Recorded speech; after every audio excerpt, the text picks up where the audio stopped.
a good place to start, just so people know who you are, why I'm talking to you, and why you're qualified to speak on this. Would you mind introducing yourself and your background?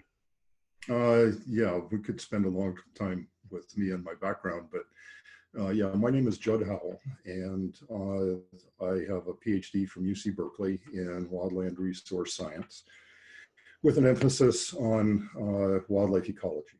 I have a master's degree from Arizona State in zoology and a bachelor's degree in zoology from Montana State. So, and in the 90s, I led a research project on tule elk at Pierce Point at Point Reyes National Seashore. So I have, some experience with the elk out there. Growing up as a young boy, we lived in dairy country in Western New Jersey. And then after my dad died, my mom married a cowboy from Montana, and he raised cows. So we lived on a small ranch in Montana. And he was a brand inspector for the state of Montana. So we knew what ranching life was about. And then I went off to, the service and went to college, and now spent 30 years in the U.S. Department of Interior in various roles, from, research scientist, natural resource specialist at Golden Gate National Recreation Area, doing the research at Point Reyes and beyond. And I retired from federal service as the director of our country's oldest and largest wildlife research centers, called Patuxent Wildlife Research Center, located in Laurel, Maryland, just outside the Beltway. Wow. Okay, so you're almost perfectly qualified for this interview. When you conduct research, when there's a project like that, who decides that is worthy of resources? Where do the resources come from? How are these resources allocated? Et cetera. This is all coming out of the Park Service's limited funds, I'm assuming.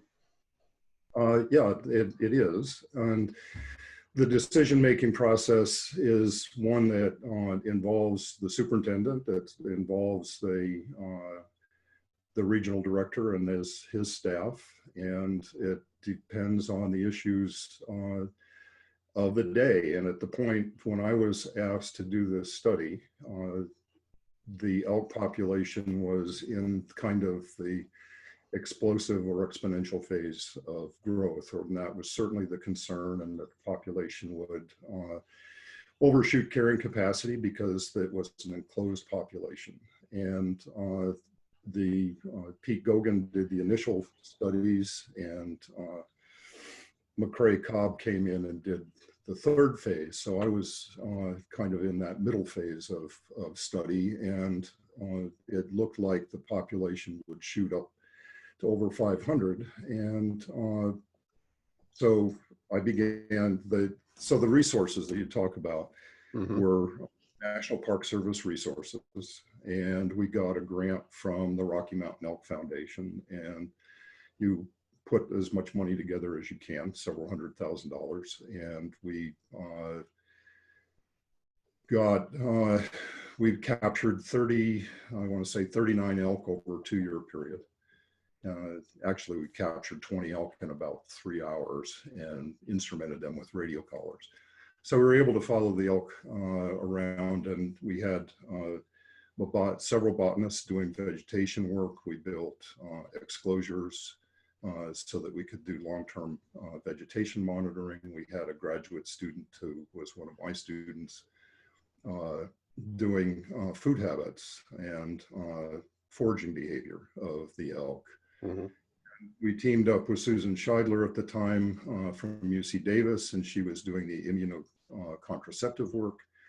And so we were out there helping them, basically dart the cows with the contraceptive and slow the growth rate of the population, which I think was actually successful. And when you say cow, just for people listening who aren't used to some of these terms, when you say cow, you mean the female elk. You don't mean a livestock animal. You have the bulls, which are the males, and then you have the cows, which are the females, and then you have calves, which are the young. Mm-hmm. And So the resources, are primarily national park funding, and then additional funding from other sources. You wrote the park's first natural resources management plan. For Golden Gate Recreation Area, correct. Okay. So that was 5 years ago, 1980. So that didn't have anything to do with managing the elk that were in Point Reyes National Seashore Reserve, or did that? No, at that time, the issue was really revolved around the exotic deer, the fallow deer and axis deer. Mm. And at the time, the section that in the resource plan that I wrote had to do with, basically not letting the fallow deer get into GGNRA lands, which meant, active harvesting of those animals that strayed over the boundary. And so the Chronicle, once the resource plan was done and was out for public review, the San Francisco Chronicle front page headline said, "Park Service plans to shoot dogs and deer." So with that header, the rest of the article was quite balanced and really pointed out the rationale behind those actions, which at the time were part of the management process. And so was there some research foundation that showed that these deer were in fact damaging or would almost certainly damage the land, the vegetation, if they were allowed in that area? Or was it simply the fact that they officially didn't belong? And they were an exotic species and they didn't really belong there. And in the mid 80s, I led a 3-year effort on the National Park Service side to eradicate feral pigs in GGNRA. And we worked in cooperation with the Marin Municipal Water District. And in that 3-year period, we took out, I think, 162 pigs. And, so exotics do have an effect. And I think the black-tailed deer population has responded quite well with the removal of fallow deer and axis deer. So, and the black-tailed deer are supposed to be there, so that's a success story. Native species, of course. Let's compare these headlines, because that was a sensationalist headline, but it was about something that should be done for preservation and restoration of the seashore. And today, someone might argue that the current headlines about the Park Service planning to kill the elk would also be sensationalist. But what's the difference between the plan to kill the elk now and the plan to kill those fallow deer? Well, the tule elk are actually a native species and were quite rare and driven to almost extinction in the state. And the state has spent a great deal of time and money, and I would say probably, a big part of it is public funds, in restoring the population. And the Point Reyes herd is a part of that. There are subpopulations scattered out throughout the state. I think they're in perhaps 22 different locations now. So it's native versus non-native. I think that's really what it boils down to. There's a few arguments posed by the pro-ranching side that the tule elk aren't native, I guess based on the fact that they were reintroduced. Do you have a quick response to that just kind of crushes it? Well, I mean, that would make condors not native because they've been reintroduced. Come on, let's get real here. Okay. I mean, to you and me, it sounds absolutely ridiculous. Some people need to hear it. Some people need to hear these logical thoughts out loud. So, no, true enough. You have quite the background in wildlife.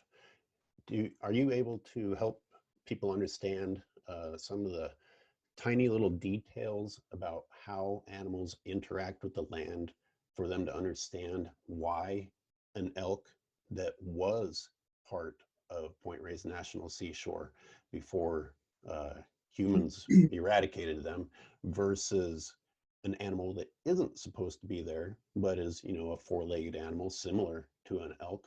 And to many of us are like, well, you know, it has hooves and it has four legs and it eats plants. You know, what's the difference? Can you explain how the Well, land yeah, I know you're responds? talking about cows, cattle. Let's call them beef cattle or dairy cattle.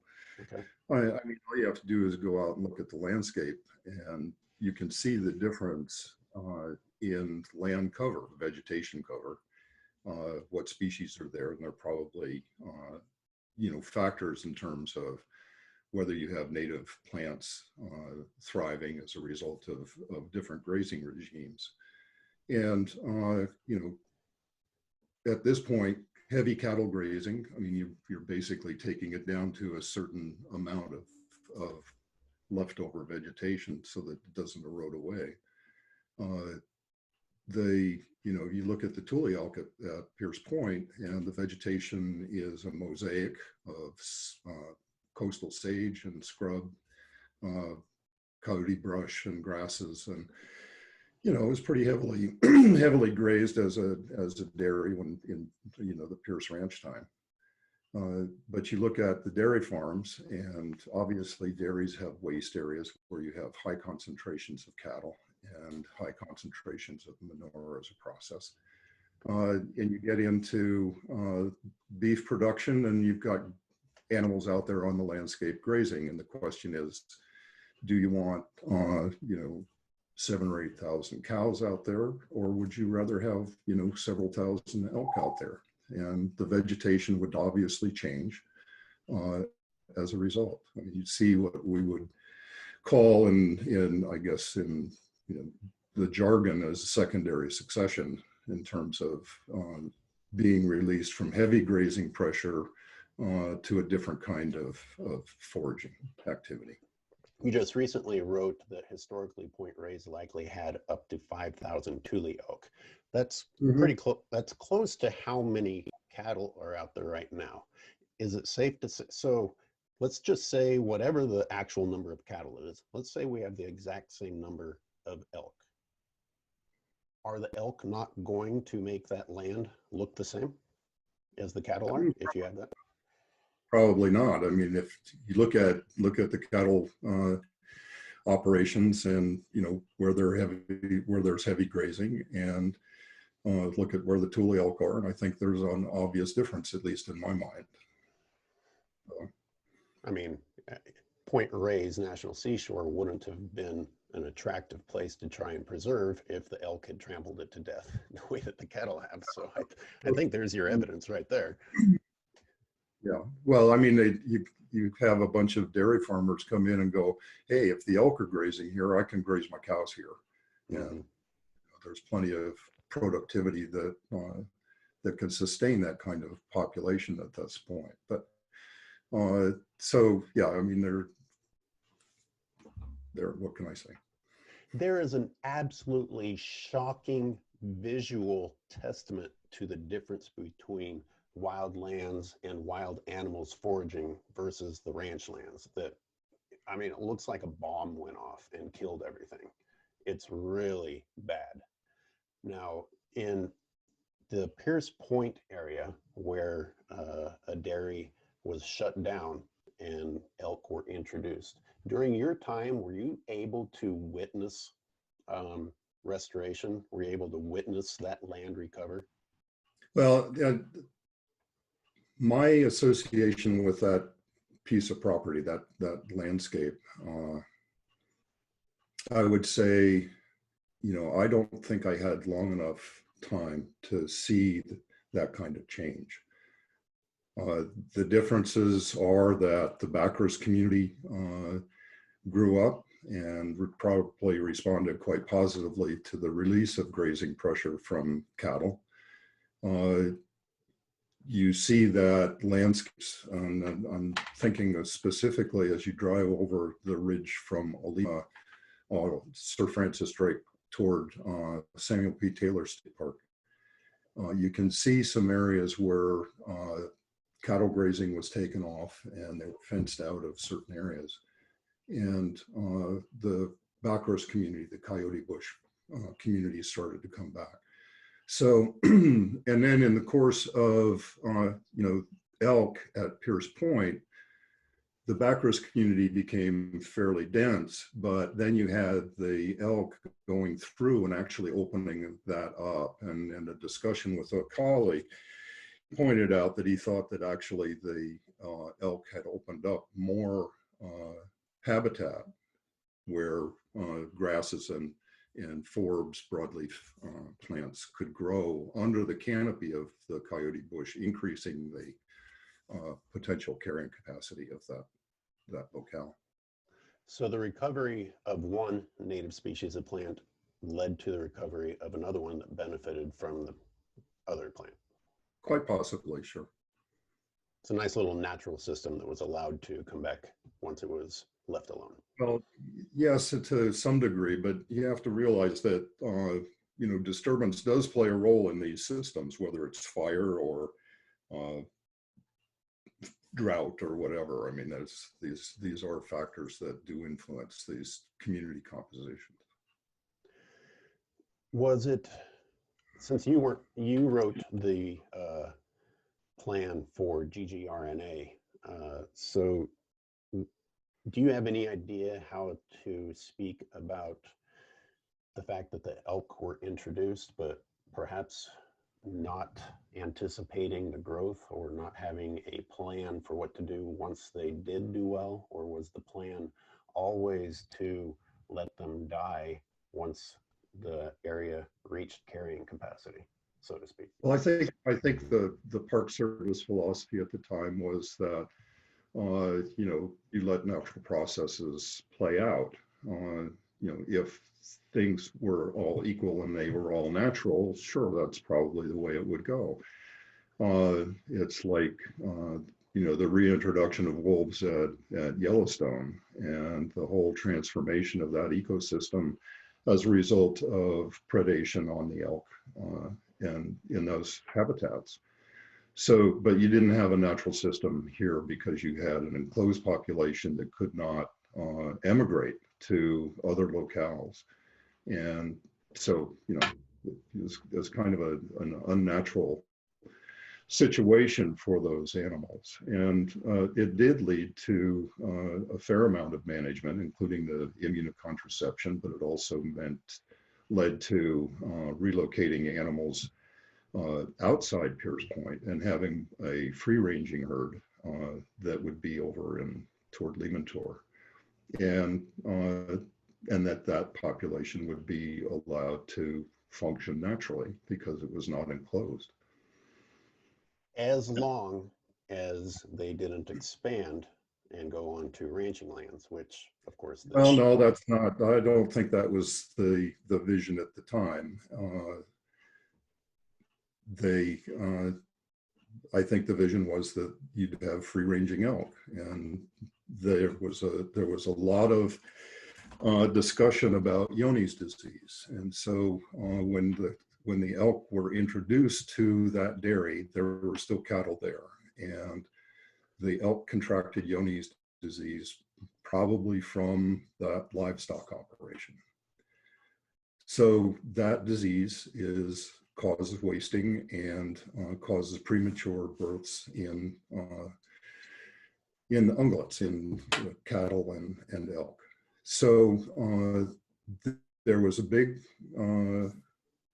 effort to make sure that the elk that were released to the wild were Johne's free. And so they were screened for Johne's before they were even transferred out. And so Johne's free population, because the ranchers were concerned that the elk were going to come on their property and infect their cattle.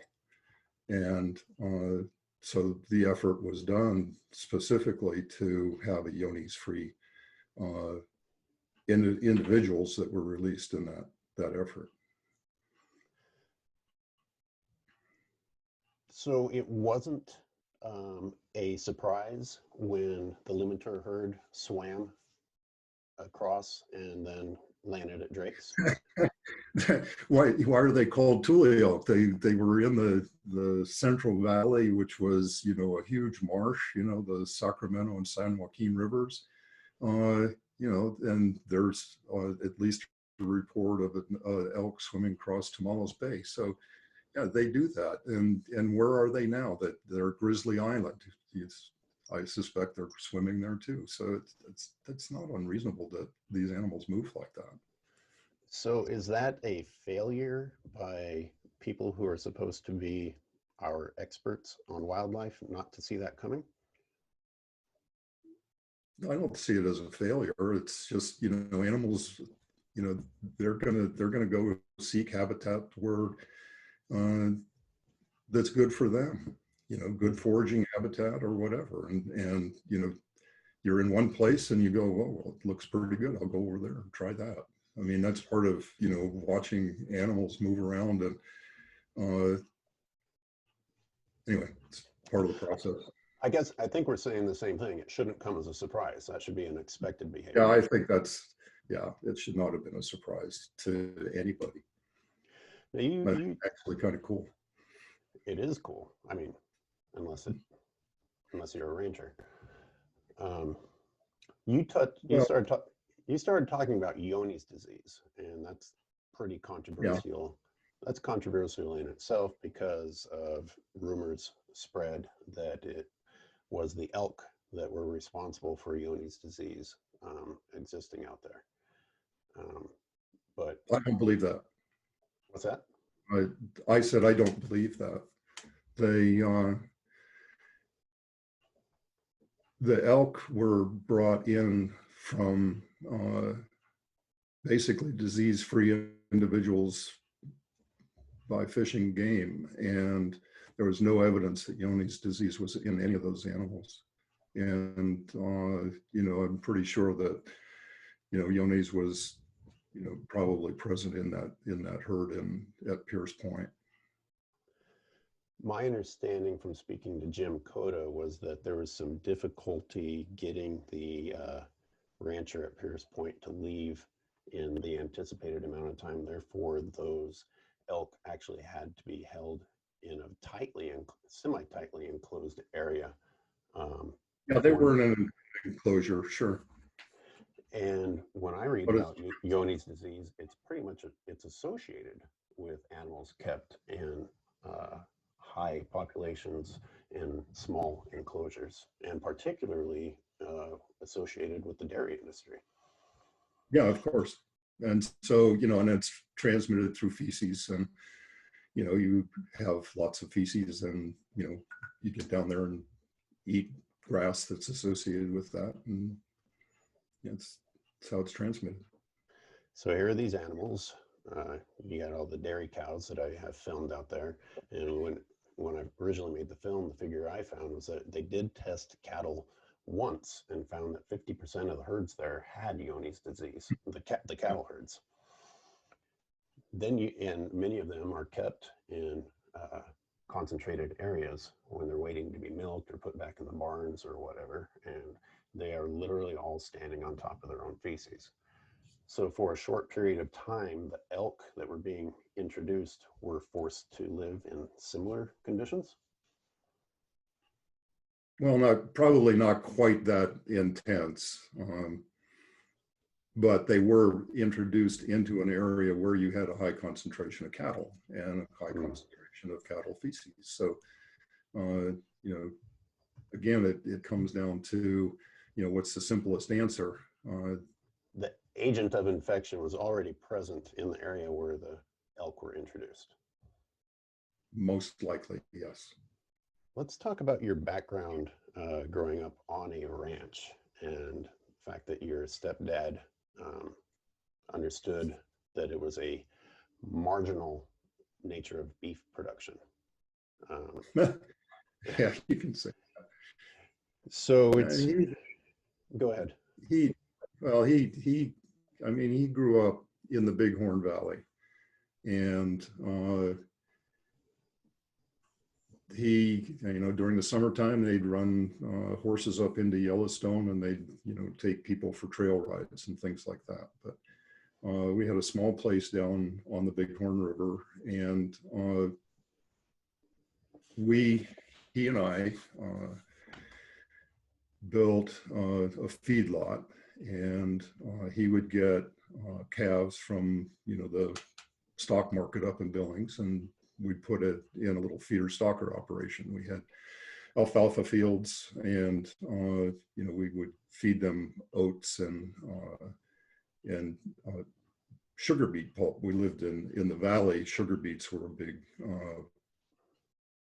part of the production. So you take the sugar beet pulp, cows love it and can digest it, and you get it for free. So, you know, he was a pretty smart guy in that respect, and raised the calves up during their first year. You know, it's the fastest growth rate.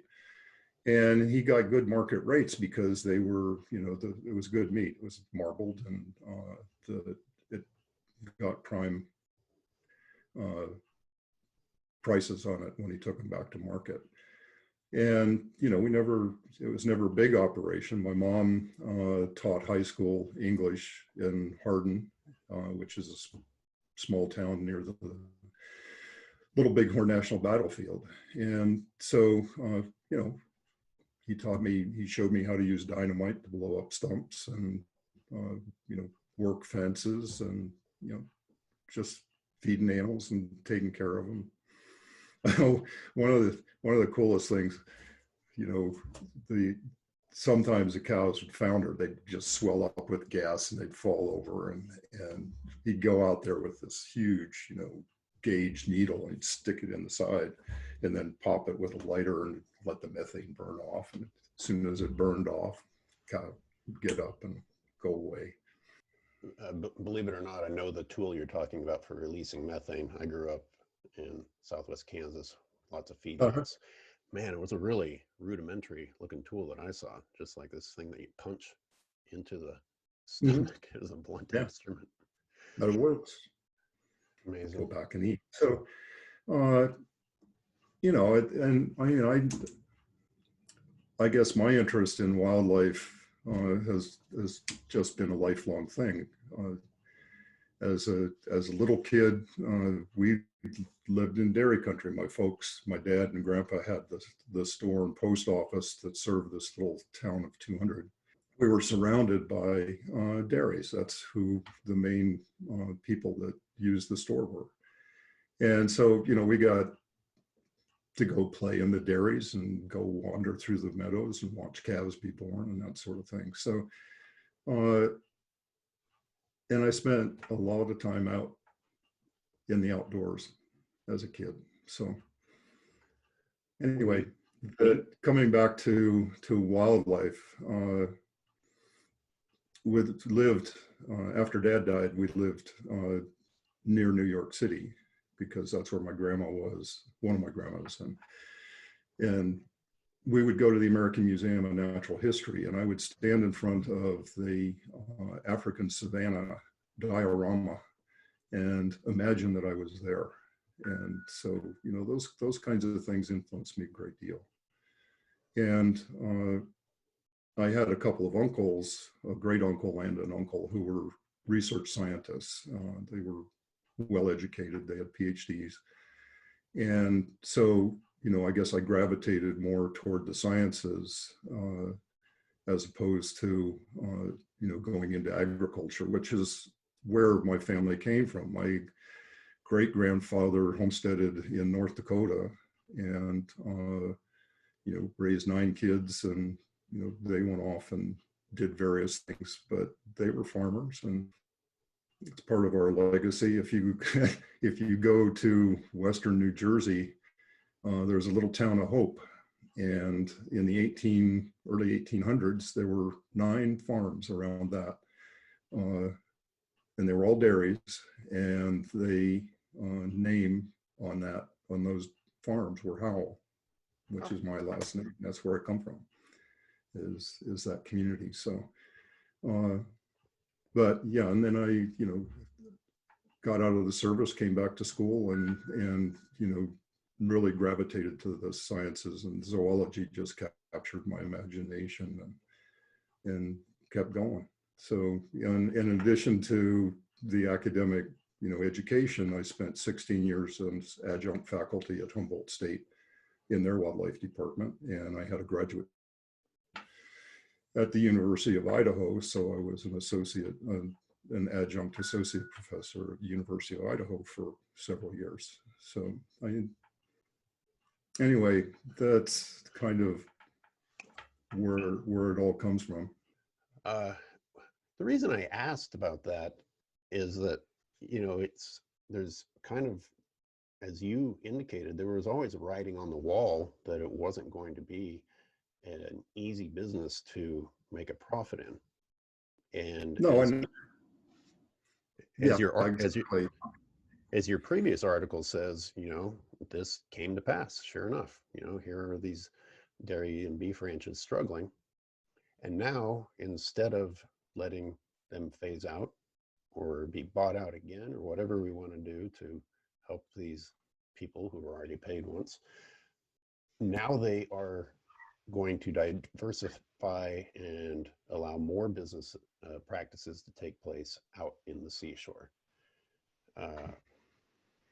Reaction to that, as far as you being part of a park service and what the mandate for a park is?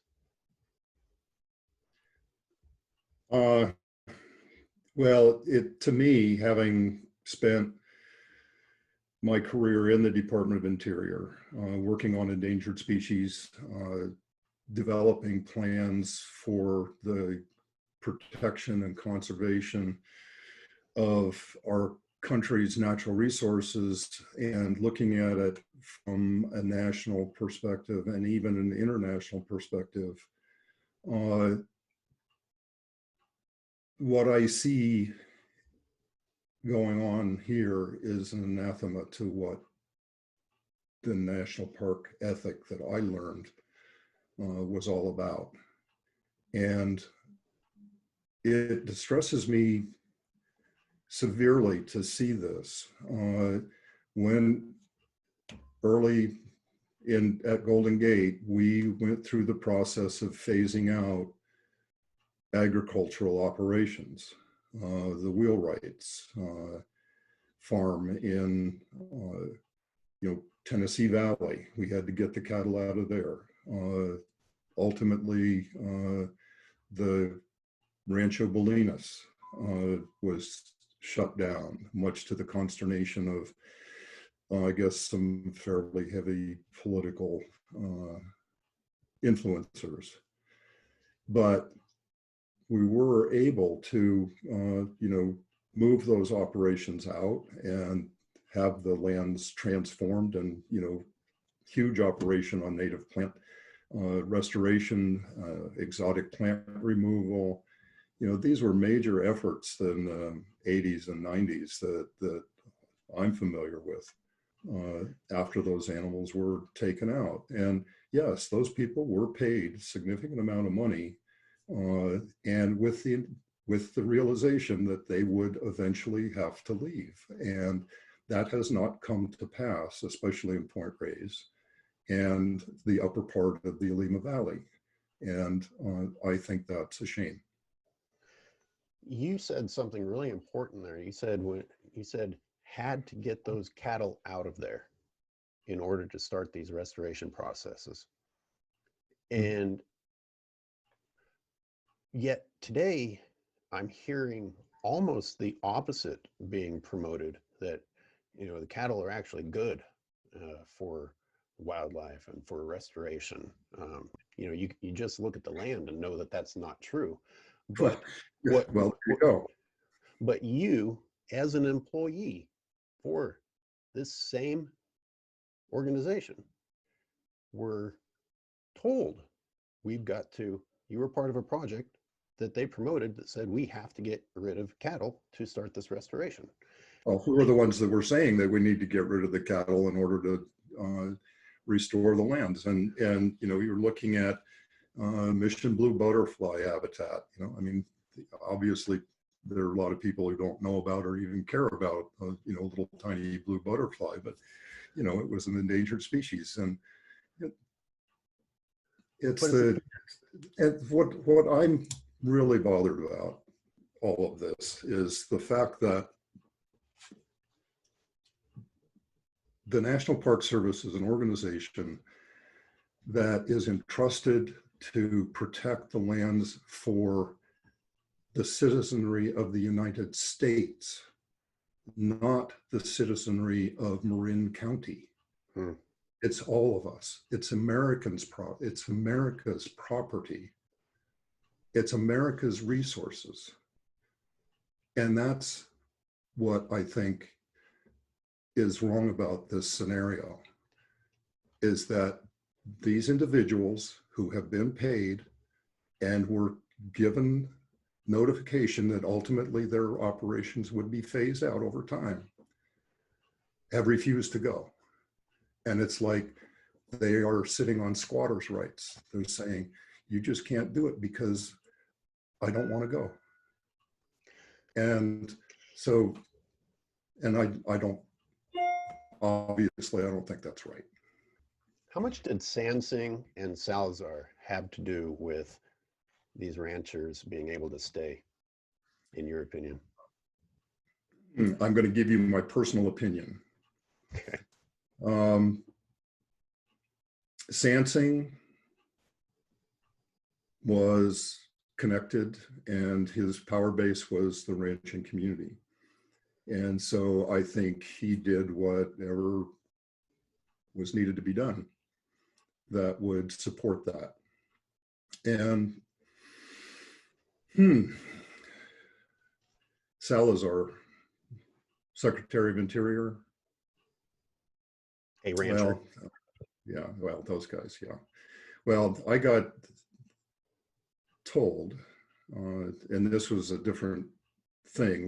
We had protested the water rights of the Marin Municipal Water District wanting to raise the dam at Kent Lake and restrict in-stream flows in Lagunitas Creek. And so we protested those water rights. And that's where Jim Cota and I actually crossed paths and worked together. And it was about salmon and a little tiny freshwater shrimp. And we, we were in the news, and we were, and Sansing actually, because he wrote a letter saying we really aren't interested in doing this, and I said, wait, this is an endangered species, and we have 1/5 of its remaining habitat, and it needs to be protected. And so that's where we precipitated our response. Ultimately, the Secretary Ralph Myhan, who was Jim's boss, called me and he said, look, you and I have been told to shut up. Wow. And this is directly from the Secretary's office. This is not through the Park Service. You're no longer to be quoted on this issue, period. And so I said, okay, fine. And so when I talked to anybody in the conservation community out there, the NGOs or whatever, I said, well, there's the Freedom of Information Act, and you ask me a question, I'm going to have to answer it. Or if you have a question and there's some paperwork on it, I'm going to have to send it to you. I don't have to say anything. You can do all the talking. So back when that's how the system worked then. I saw it improve over various administrations, and we're in a much darker place now relative to these issues. I want to go back to the projects that you worked on where the restoration process required you to get rid of the cattle. You weren't a rogue scientist. This was, right? No, this was National Park Service policy. And the management plan for the park was clear that ultimately these things were going to be phased out, and the agreements, especially for Golden Gate, were 20 years, and then after 20 years, adios. You've been paid. You have 20 years to make the transition. And in some cases that was successful and happened. In other cases, obviously, it did not. You aren't the only former employee to be just heartbroken, not just upset about this, but heartbroken enough to come out and speak about it. But it is more difficult to find current employees willing to speak about it. Did you encounter, well, you obviously just gave a pretty good example, but was there, when you were working at GGNRA, did you feel strain in the air? Was there a conflict between staff, like, hey, we should be doing this and we're not doing that?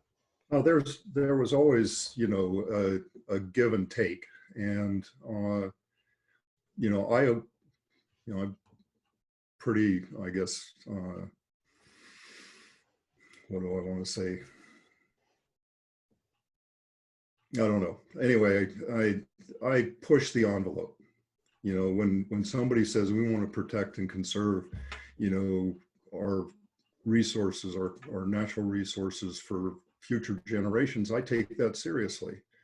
And you push and push and push, and there are times when you get pushed back. And obviously, having the Secretary of Interior take notice of you and tell you to shut up is a pretty big deal. You're not going to get fired over it, but you can always get reassigned, sent somewhere else, or told to do something that you really in your heart don't want to do. So there are those kinds of things that have happened to other individuals that you see and you go, it's the old desk in the hallway. You had one line at the end of one of your letters that says, the notion that elk are a problem is obviously misguided, since elk coexist with cattle on the Bureau of Land Management and Forest Service grazing lands throughout the western U.S. What this makes me think of is, again, more propaganda spread by the ranching community that the elk actually harass the cattle. Now, via Freedom of Information Act documents, it was shown that the opposite is true, and that the elk leave the land when the herds of cattle arrive. But your sentence pretty much says, no, that's not true. Elk are not going to drive away the cattle, or it's not going to be this fight between the two animals. Well, I don't think so. I mean, I don't think so. Well, I have it on camera. I filmed them grazing next to each other. Yeah, I know. I mean, it's like, yeah, I mean, it's, yeah. Again, it's, the people are making a case for their situation. They're presenting their argument and using whatever, quote, information or misinformation or whatever notions they may have to support their point of view. And obviously, a fair amount of it is not founded in fact. Well, I'm going to read some quotes, and I won't say who said them. Okay. You can tell me what's wrong about these quotes. This is an article from 2015, back during the previous mass die-off of the elk during the drought. And this came from Park Service. There were no outward signs that something significant was happening that we needed to jump on. We were watching the elk more closely than people realized. The impression was given that we just come out once a year and counted them and turned our backs. But the wildlife staff is out here pretty regularly, and we're keeping a close eye. The decline was drought related, but the mechanism is not known. What does that mean? The mechanism is not known, but it's drought related. if you had to interpret that? Well, I mean, you're talking about, you know, a hypothesis basically that there's a correlation between the drought and the die-off, which was likely the case. Mechanism not known. Well, it's probably, like I pointed out in that last letter, it's probably a combination of factors. And obviously, to me, yes, going out and looking at the elk every now and then is something to do, but it was not I suspect it was not a rigorous study. I mean, it wasn't, one where, rigorous data was collected and analyzed and that sort of thing. Or other factors were being evaluated: vegetation, productivity, species composition, those sorts of things. And so, was it a function of forage being lost? Probably because of the drought and, have heavy grazing by a large population of animals. Johne's disease could have played a factor in that too, for all we know, because we don't know whether it's, how much of the herd is still infected, what proportion. So, that, yeah, it was probably drought related, and there was probably a number of factors that contributed to that die-off. And during a drought, water sources do dry up. That's probably another factor. I'll read another quote. While we were out on the range conducting our annual census, we observed that the ponds had gone dry. We are looking into options for carting in water, making sure there is water out there. This sounds almost exactly like what they are saying now, that they are monitoring the situation and they have a contingency plan in place. Now, last time when they said that they were looking into a plan to cart in water or anything else, absolutely nothing happened, and the elk were allowed to die. And, I feel like an unbelievable nightmare that could never happen again is happening right now. So I guess what this comes down to is the battle between not interfering with a natural process, coupled with the fact that there is no natural process when you contain an animal. What's the responsibility of a park service when animals that were introduced as a part of your project are dying gruesome, slow deaths? Well, I'd probably be on the side of at least carting in water. It's, again, because it's a closed population. They can't disperse, get to other water sources that might otherwise be available. So, it goes against the fundamental philosophy of, yes, we deal with natural systems when we have natural systems that are functional. But this because it's a captive herd, you've got to do something about it. And I feel like there was a double standard, because you mentioned earlier how contraception was introduced to that herd to help keep the population low. Couldn't I argue that that is interfering with the natural process, or at least lending a hand on the natural process? Certainly. So they're willing to step in when it keeps the numbers low, but they're not willing to step in when it means saving them. Well, you have different management and that has come to the table. And so, each manager is going to,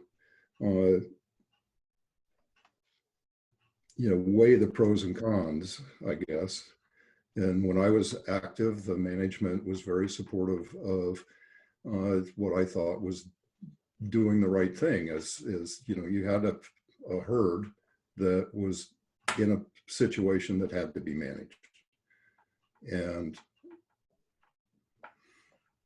so management changed, and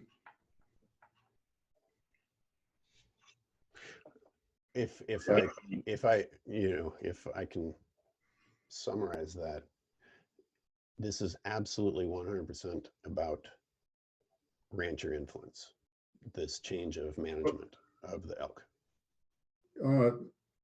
I would suspect that's the case, sure. Is there any reason other than the existence of the ranches in Point Reyes National Seashore that elk fence shouldn't come down and those elk shouldn't be allowed to go and forage, or at the least try and go find some water somewhere? Well, I guess, yeah, I think that it's hard for me to answer this, I guess. I think the elk fence should likely come down, and it would definitely create consternation among the ranchers. But you know, I think the alternative is to, like I said in this latest letter, post haste, get those ranchers out of there and give them a deadline and say, this is what we're going to stick to. And I don't think there's a political will to do that at this point. And that's what it boils down to, is that the people in power are willing to let the country's resources be controlled by a few individuals. Yeah, and I agree. The elk fence can't or won't come down as long as the ranchers are out there. I mean, I personally could see the elk actively being killed by ranchers if they start just, you know, running rampant over the ground or whatnot. But what I want you to do is play devil's advocate as a scientist, and if we remove the motivation of ranches not wanting the elk, from a scientific perspective, is there any other reason than that the elk shouldn't be allowed to go out? Is there a threat to the condition of the habitat and the land? Not that I can think of. You have so many good points and you have so much good history. I don't know if I can possibly choose the best ones. Is there something that we didn't talk about that you think would be a great subject before we end this? No, I think I've pretty much said what needed to be said. I think that, you know, I have colleagues that think the same as I. And, you know, we're in a time where, and we have been historically in a culture that science is not valued. And I see that even in more stark contrast now than I have in the almost 50 plus years of being a scientist or a biologist. That pendulum will swing, and I think the knowledge that we gain, and one of my scientists said we do it one brick at a time, and we're building the wall of knowledge one brick at a time. And I think that knowledge will ultimately win the day. And I think it'll be a combination of economics, like I thought from the beginning, and that science will ultimately be that transformation. The sad thing is I probably won't see it in my lifetime. I just hope that my children will see it, and that my grandchildren will ultimately be the beneficiaries of that transformation. That's what it's about.